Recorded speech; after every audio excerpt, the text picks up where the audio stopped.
Ang karanasan ko po dun sa test mission namin sa Scout Ranger po ay yung ang hindi ko makakalimutan kung paano po namin na-recover yung 34 high-powered firearms po.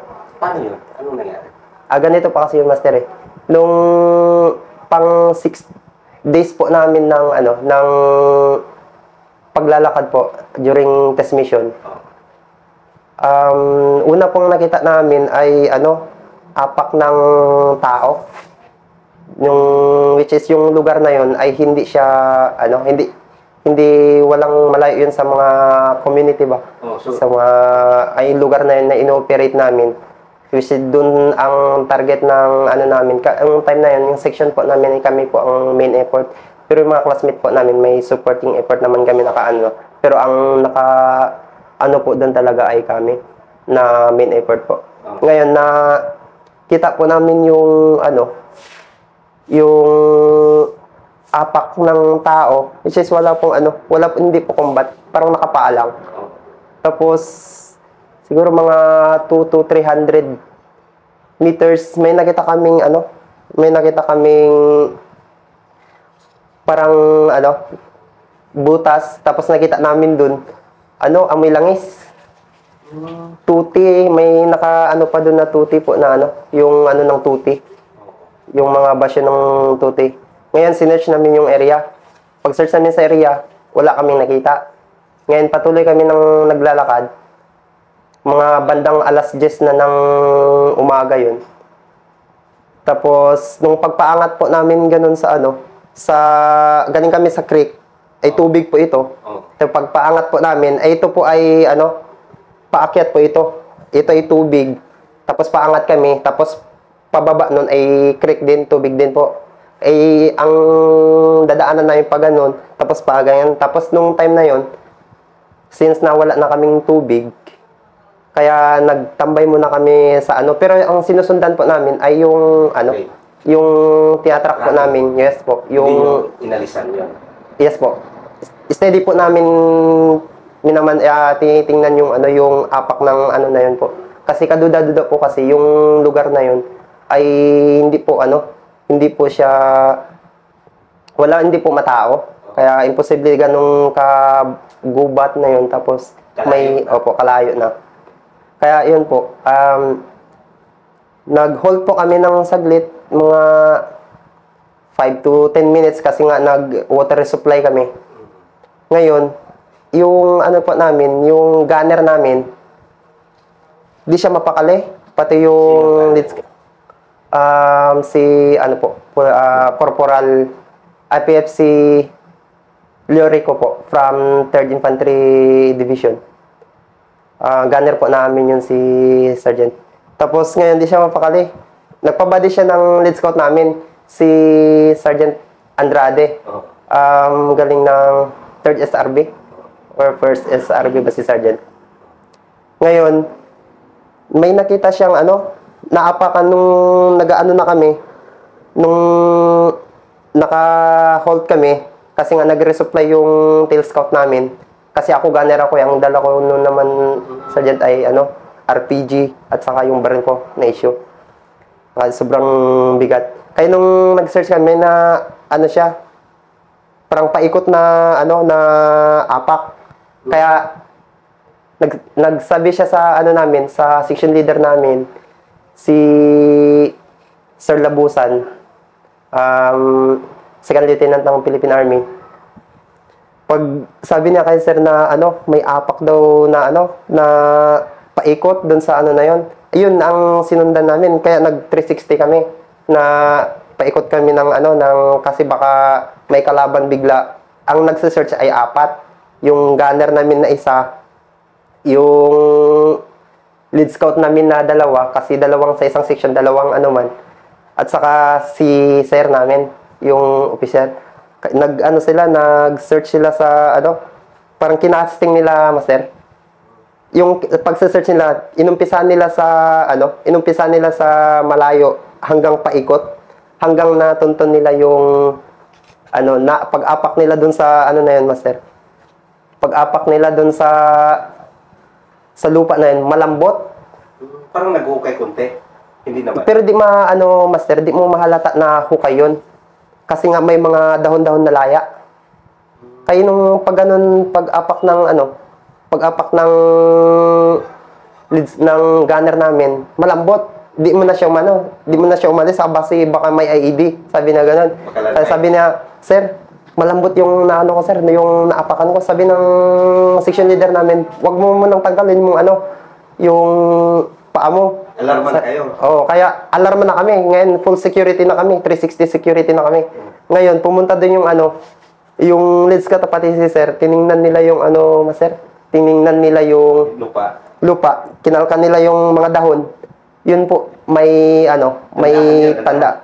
Dandan po. Pero yung paa po ng namin, nandun para steady po. Pagtingin namin po ay, pagtingin po nila, kasi ako naman kasi nakaharap ako papuntang taas kasi in case na may kalaban, at least naka-security pa lang kami. Bali, pinabayaan lang namin yung nagse-search. Ngayon, nung po, master, nakita po na parang may hukay nga. Yun, dahan-dahan po inano ng habang na-clear na wala nang dahon. Parang may hukay nga, dahan-dahan tinanggal na yung paa niya. At saka hinukay yun ng Pero hinukay namin, master, kasi pag kasi yung bundok eh. Parang pag kasi ito creek kasi ito, master, galing dito ang tubig. Tubig din dito kasi paangat kami, papunta kami ng high ground. Kaya itong na to, master, kaduda-duda, may paano nila na hukay yun. Yung na yun na yung paghukay namin, master. Sobrang lambot pa rin. Mga ganon siguro sa lupa pa bago namin naabot yung dahon ng saging. Hindi pa tuyo, master. Dahon ng saging, tapos may poncho, dahon ng saging una, tapos poncho. Tapos doon na namin nakita ang drum na blue. Yung dahon ng saging pa lang na nakukay niyo, hindi kayo kinakabahan? Yun ang master. Kaya sabi ng dahan-dahan lang ang namin, at saka yung contactman namin, si Sergeant Polio, at saka yung gunner namin, si Sergeant Polio naman, kasi kasama din naman siya sa naghukay. Siya talaga nag-effort na hukay yun. Tapos bago namin hinukay yun, master, tinusok muna namin ang ilalim. Yung mahabang kahoy na parang ganito lang ang stick. Pagtusok namin, sobrang lalim. Kaya doon kami nagtataka na bakit ganun kalalim, matigas mo yung bundok. Tapos pag tusok namin ganun, master, kaya hinukay nila ng hinukay. Mga ganun pa sa master, na nahukay namin bago naabot yung yung dahon ng saging, marami. Dahon ng saging, tapos pag tanggal namin ng dahon ng saging, kaduda-duda na namin, master tanggal namin. Ano pa yung usapan nyo nung may dahon ng saging na? Ang usapan ng namin, master, wala kami, di kami master, pero sa instinct namin, sa pag-iisip namin, baka landmine to, master, baka bomba ang laman. Ang nito, laman. Pero nga ranger nga, sabi nga ng classmate ko, nagbibiruan pa tingnan natin kung yun na talaga ang dito na talaga tayo matatapos. Dito na tayo, sabi ng sabi ng tropa namin na isa, yung hinukay nila, master. Pag-ukay nila, natanggal nila yung dahon ng saging. Poncho na naman, master, ang Nung poncho na? Opo. Nung poncho na, nakita ng drum na yung blue, master. Yung blue na drum. Kalaki, master. Na yun, yung drum na blue na inalaman na ng tubig. Tapos... Nung nakita nyo yung drum, anong mga reaksyon ng lahat ng mga classmates? Wala pa, master, ang namin doon, master. Ang isip namin nun, baka may supply nila na kasi ang isip-isip naman ng isang kasama ko, baka nga may binaon talaga doon. Ang nasa namin, master, sabi nung isang kasama namin, baka yun na yung yung kasi nga may nung unang daan namin, may tuti kasi na may tuti. Nung natanggal na yung poncho, master, tinusok ulit yun. Pagtusok na yung master, sabi ng isa, yung radyoman namin, sir, amoy tanduay. Tayo, sabi ng isa, makakainom tayo ng tanduay ngayon. Sabi nga, malalasing pala tayo ngayon. Sabi ng isang kasama namin, ay sabi yung hindi, parang amoy gas, sabi na ganun. Kaya, inano pa namin, master, nung nahukay na, master, kitang-kita na talaga yung kitang-kita na talaga yung drum. Kasi malinis na yung ilalim. Yung pagdukot sa master, ano nga, parang sabi ng isa, tubig sir, no? Pag ano niya ng gano'n ng kamay niya, amoy tuti. Tapos may dalang ano, hindi ko makalimutan, unang dakot ni ng namin, ng gunner namin ay yung AK-47 po ang unang nakuha niya. Sabi niya pero bago kami habang hinukay namin na yun, naka-coordinate po kami sa TCP namin. Habang hinukay namin yan, nung nag-response nung time na yun ay si Master Soriano, yung namin, training committee, pati si Sir. Parang pinapaalam nyo? Oo, pinapaalam namin bawat galaw namin kung anong gagawin namin dun sa na yun. Parang, sir, okay lang ba desisyonan o anong... Opo, yung namin. So, anong gagawin namin. Bago namin yun hinukay, pinaalam namin muna dun kung pinayagan naman nila kami na pero mag-ingat lang na habang ka kasi tapos yun yung sabi ng namin ng TCP, dapat naka full security pa rin kami. Kaya yun nung nakuha namin ng AK-47 na nabawat niya. Oo, state tawag na sabi ng namin, ng Regiment at saka yung section leader namin. Sir, positive yung sir, nakabaon na na baril.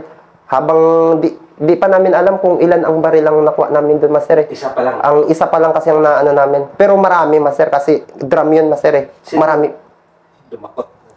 Dumakot nun, master, ay yung namin, yung gunner namin, si Sergeant Lorioco, tapos yung si Sergeant Sergeant Panganiban. Kasi pumunta na nung nakita na kasi master, pumunta yung dalawa dun sa tiningnan, yung dalawang naka-security, tapos yung dalawa na naman ang si Sergeant Pulyo na naman ang pumunta dun sa pwesto na para mag-security, yung isa na naman ang pumunta sa Puli-puli ba? Oo, kasi sobrang napagod din magukay ng lupa. Ayun, nung nakuha nila nung master, ang nakuha po namin dun ay 23 M16 po. Tapos 23 ay 7 AK-47, 23 M16, dalawa, basta 34 po yun lahat, masarang nakuha namin. Tapos isang M14 po, yung fiber pa na okay pa yung M14. Ang di po serviceable dun ay dalawa. Ang sa na yun. Pero nakalubog sa... Kalubog po, master. Ang namin doon ay parang 3 to 4 days pa lang ang yung hukay na yun. Nakalubog sa tutik. Opo, nakalubog. Opo. Pero may halong tubig na, master. Yung drum kasi na malaki. May master kalahati ang tubig nun tuti at saka ang doon. Pero may halong tubig na, hindi niya lahat tuti. Para lang siguro di masira yung yung baril. Anong reaksyon ng mga classmate mo?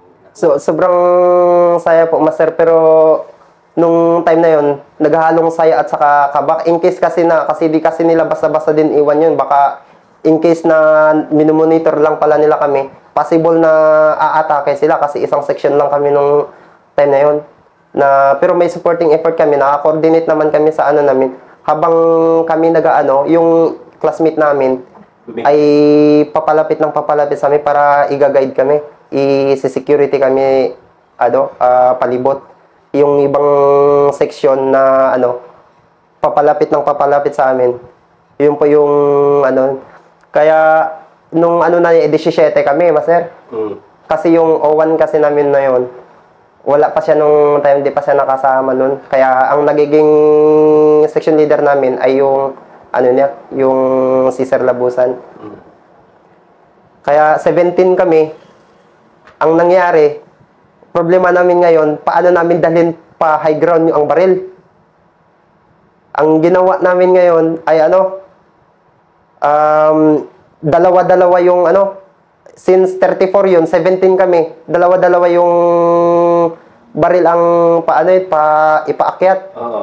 Ay yung namin, ay mabigat man yung dala namin, master. Kaya, kasi ako, may RPG pa ako dala, tapos may baril pa ako. Tapos bala pa ng RPG ang Kaya, ang nangyari dun, master, ano mo na yung kasama namin. Bali, ang nangyari nun, isang team ang papasok mo na dun sa taas. Na magadala ng yung isang team na maiwan. Tapos, pagdating sa taas, isi-secure kasi di naman kalayuan yung high ground na. Kasi pag ganun yun, master, mga 50 meters na lang. Kaya di naman, in case na mabangga sila sa taas, pa rin kami. Kasi nga, padikit na rin yung classmate namin. Tapos, ay 50 meters lang naman ang agwat ng Kaya yung di ko dun, master, nakalimutan nung na yun. Yun ay first time na pa lang namin, jump off na pa lang namin. Nung nasa kami, sa Pinabak daw po, sa Samar. So, 34 kagad yun? Opo, master, 34. Pagkatapos nun, master, nung pagkinabukasan, kinuha na ng chopper yung yun na yung nakasako na mga baril. Tapos pagdating namin sa 46 IB, kinuha din kayo? Kinuha yung mga master, yung mga pero may naiwan pa rin, master. Ang nag-show force kami para pababa, pero may nakalubog pa rin na classmate namin na tropa. Di kami sabay-sabay na bumaba kasi pinahinga muna kami, master. Yun na yun. Tapos pagdating niya sa 46IB, mga 2 araw ang pahinga namin nung napunta naman kami ng 81st Brigade ng 8ID. Yun naman yung may naman kami doon. May bagong mission na naman kami. Ay ngayon ay sa Villarreal, Western Samar. Tapos iyon naman, master, ay 3 days and 2 nights kami walang tulog. Namin yung lakaran, master, hanggang sa naabot namin yung target. First target pa lang yun, ha? Opo, yung kasi ang nun positive talaga, master, yung nung naabot na namin yung target, master. Yun na yung na-captured namin ang mag-asawa. Paano yun? Yun pa rin na section mo? Yun pa rin po. Kami pa rin, yung section na yun na main effort pa rin kami. Pero 4 na section na kami lumakad. Yung 4 kasi naiwan dun sa So section nyo pa rin yung nakakuha ng yung... ang mag-asawa yun ay mas section po namin ang pa rin. Ang nangyari kasi dun, pagdating namin sa area, kasi ito, bundok ito, master. Ito ay, kabahayan, tapos dagat na yan, dagat na palibot. Ang target talaga, dito mismo sa na to. Kasi, tapos, namin, sinearch namin yung, yung info? In-scouring namin. Ang info talaga, master, ay andun talaga ang kasi ang...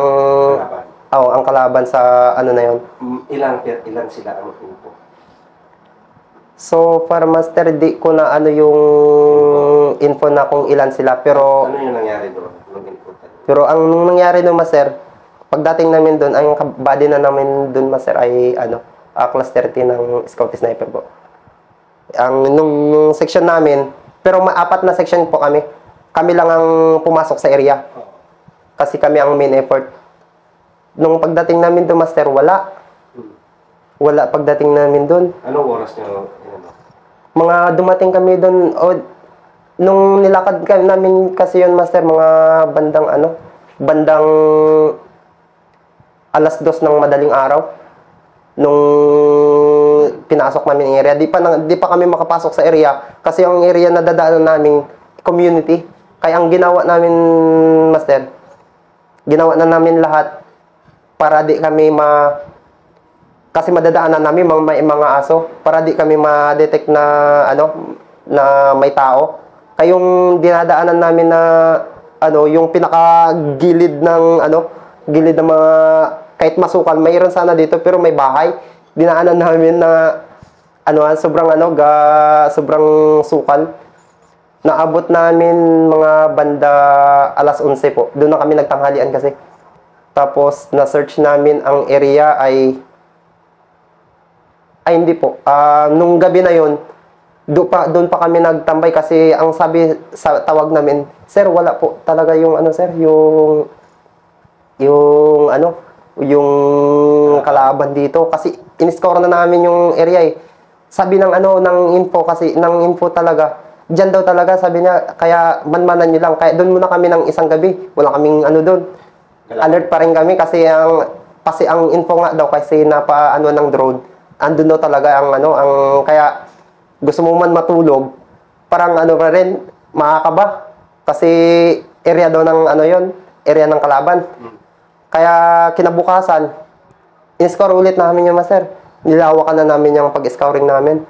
Hanggang dumating kami sa malapit sa bahay. Pero di kami na-detect sa taas. Nasa taas kami. Maraming kabahayan sa gilid ng ano ng dagat. Tapos mga bandang umaga, mga bandang alas 9, bumaba kami sa kabahayan. Nagmanman kami kung ano ng mga tao doon. Ngayon, may paparating na ano, master? Paparating na babae, paakyat. May dala-dala siyang plastic. Tapos ay sako. Yung sako na yun, master, ay may lamang baril. Tapos may uniform, yung old na video natin, sir, sa ano. May mga uniform, may duyan, may tali. Tapos may nakuha namin na baril doon ay usigal. Yung Hinold niyo siya. hinold namin nung pag ano, tatakbo pa sana siya, master, kasi una yung babae kasi ano, 3 sila, master, ang nana namin eh, nakuha namin doon. Yung isa, pipi. Yung isa ay asawa niya. Yung mag-asawa sila. Pero yung babae talaga, positive, master. Kasi ang nakuha namin sa kanya, baril at saka mga duyan. Sa sarili niya? Sarili niya mismo. Yung dala-dala niyang supot ay mga uniform. Tapos may baril po. Nandun ang baril sa supot? Nandun po. Nung kinalagkad namin yung baril. Kasi na-hold man siya, tatakbo sana siya. Di na siya makatakbo eh. Nakatutok na sa kanya yung baril lahat. Wasak siya pag siya ay, in case na may kasama pa siya na manlaban. Ay yung ano namin doon, ay basta may baril. Yung kasi ang usapan, pag may baril, kaya minanmanan namin, kalaban. Kaya yung nakita na namin yung may baril, hinold na namin siya, inano na namin, tinalian na namin yung ano, nakaano na siya kasi positive na nakita na namin ng baril sa ano niya. Ayun, ang problema nun, master, ay di namin makaintindihan kasi waray. Sa section namin, walang marunong magwaray. Ang section nila, Sir Villanueva, kasi si Sir Villanueva mismo ay waray yun. 4 ang waray sa kanila. Sa section 4, yan sila Sergeant Bangkaya. Kaya magkadikit lang man, kasama naman namin sila. Kaya nung in-interrogate na namin yung tatlong na na-captured namin, isang pipi at isang mag-asawa, di man kami magkaintindihan. Ang inano namin, yung ibang section, yung classmate namin, sila ang nag-usap, magkaintindihan man sila. Hanggang sa paano namin, kumanta yung babae. Ngayon, nung umano na kumanda yung babae, nagsabi na siya kung sino yung mga kasama niya. Ang problema ngayon, sir, sa ibang bayan pa, yung tinuro niya kung saan ang kasama niya. Sa ibang bayan pa, di man siya magsabi ng ganun kung di rin siya napipilitan nung time na yun kasi nga, natatakot din siyempre ay mga mukha namin nun ay yung sobrang tataasan ng mga buhok namin. Tapos natakot din. Kaya kumanta siya. Ayaw rin niya pati kasi may mga anak at sa asawa din siya. Pero yung babae po ay siya, regional guerrilla unit talaga yun siya. Parang may katungkulan siya sa buong Samar. Yung babae na yun. Kaya mga bandang alas 3 ng hapon, nagsimula kami maglakad. Puntahan namin yung tinuro niya. Steady na kami alas 3 ng hapon. Pumunta kami sa exit kung saan kami hinatid. Tapos pagdating namin doon, hinatid lang kami siguro mga 200 meters lang ng KM. Yun na yun? Hindi pa. Lalakay rin pa namin. Naabot pa namin mga bandang alas 3 ng umaga. Sulakan na naman. Alas 3 ng hapon kami naglakad. Dumating kami ng alas 8 ng gabi sa exit point. Kukunin kami ng KM. Tapos ihahatid kami kung saan ang LDLC namin. Doon kami binaba. Mga bandang alas 9 din doon sa na yon, binaba kami doon. Tapos alas 9 to hanggang alas 3 ng umaga, bago namin naabot mga banda alas 3 ng umaga po. Doon na namin nakuha yung yung high profile value target po. Paano nyo nakuha yung high value target? Tinuro po ng dala-dala namin yung captured namin na 3 po. Habang naka-mas pinaano po namin para di siya makilala. Tapos dala-dala po namin Paano nangyari doon? Nabutan niyo sa area? Hindi pa po nga, sir. Pagdating namin sa area, di kami makapaniwala na nandun po. Kasi community. May mga kabahayan, tapos palayan. Walang bundok. Nung pagpunta namin doon, sabi niya ganun, di po ako magsisinungaling. Andyan po talaga yung yung kasama ko. Sabi na ganun. Andyan po talaga ng Pagdating namin kasi itong mga bandang alas 3, wala na kaming tulog nun, master eh. Ilang gabi na kami na walang tulugan eh. Pagdating namin doon mga bandang alas 3 ng umaga, diretso lakad agad yon. Pinuntahan yung area. Mga 3 to 400 meters pa ang galing doon sa ORP namin, master. Sa pinag-imbakan namin ng mga gamit namin. Ang ngayon, ang naglakad ay 3 section. 4 na section man kami naglakad nun. Kami section, kami nagbantay sa ORP. Binantayan mga gamit. Diyan sila Sergeant Bangkaya po ang sila Sir Villanueva po ang yung section ni Sir O. Nung nilakad po nila yung area. Sabi mga bandang alas 4 po nandun na sila sa area, nakadapa na kasi nga ready na sila na pasukin yung area. Akala namin ay marami. Nung nandun na sila sa area, hanggang di rin ako nun kasi rinig namin sa radyo. Sabi ng isa kasi ay, Sir, parang may nakaduyan at saka may nakatayo. Sabi ng OWA namin, ng TCP namin, sigurado nyo lang na yan ay Kalaban. Oo, kalaban. Tapos nung umaga, di mo na nila binarify mo na hanggang pinaabot ng yung liwanag na. Pagtingin nila ay hindi man pala, kalabaw man pala nandun. At saka, kalabaw at saka yung anak niya. Kaya tawa na kami dun sa habang narinig kami sa radyo. Tapos sabi ng nung capture namin, hindi pa yan, sir, dun pa po sa nung nilakad pa nila, nung nakakuha na nila malapit sa dagat po, ay si Master Esteban pa yun yung secretary po ng ng national nila na secretary national po si Manuel Esteban po. Manuel Esteban. Esteban po, secretary ng naghabulan pa sila nung nakuha nila yun. Kasi may kasama siyang isa. Kasi tumakbo pa. 2 lang po sila nandun eh. Yun po ay nangolekta ng nila, ng pera. Pero nung ang nakuha sa kanila ay 2 laptop, 3 cellphone, sa mga mga documents na nagpapatunay na siya po ay Kaya sa isang lakaran namin na yun, Master, ay 5 ang nadala namin sa 5 tao po.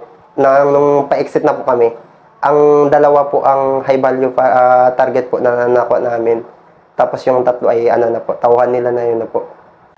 So, grabe yung score din yun, no? So, Yung accomplishment. Walang putok, tapos may... Opo, yung sa kaya nga sabi ko nga sa mga sabi ng mga classmates namin, walang nangyaring Pero yung may encounter man, another mission na naman namin sa sa Northern Samar naman. Sa dito sa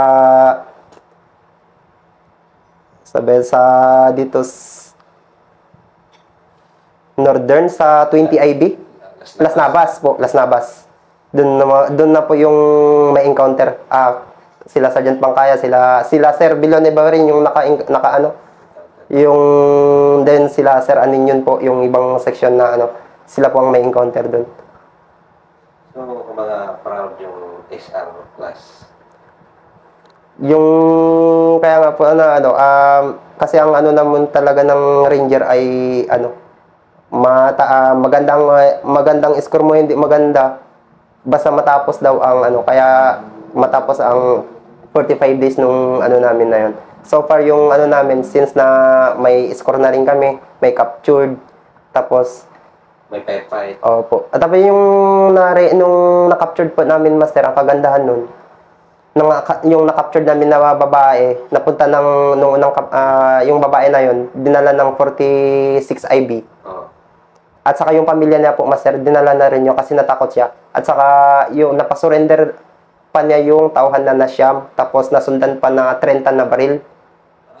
Opo. Tapos may tinuro pa na ano, pang-ambush sana sa tropa na 20 size na baril na puro mahaba, 20 size na baril puro mahaba sa gilid ng daan. Doon nila binaon yung baril para sana kung pang-ambush nila sa ano, sa tropa na dadaan. Tapos pag-uwi namin galing Samar po, Master, for the first time po na ginawaran ng ano, ng banner streamer sa ano, sa lalawigan ng 8 ID po ng Samar.